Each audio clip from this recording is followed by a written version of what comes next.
We're hearing a lot about storm surge. And storm surge is really the ocean gets to a certain level. And then that powerful storm comes, and a couple things happen. First of all, we're talking about a hurricane, we're talking about low pressure. It's not the pressure put on the water surface. It actually, because it's less, it allows the water really to rise, but it's more the wind. I would say about 80% of the problem with storm surge is the very strong wind, which takes that water and just pushes it. And it rises, and then it gets close to the shore where the sea level is lower, and so therefore it actually rolls up, it gets higher. And so you can get maybe perhaps storm surges that could be 3, 4, 5 meters high.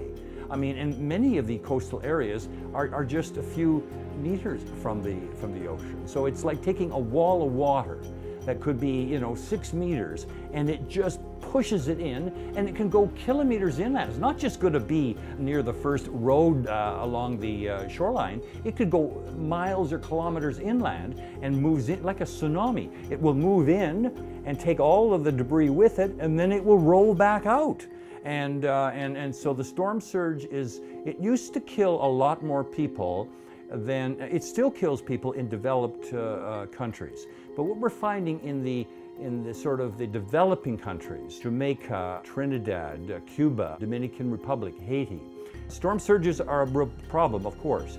But what we're finding too is because of the removal of the trees, the vegetation in those countries, that what we're seeing with the heavy rains are producing landslides.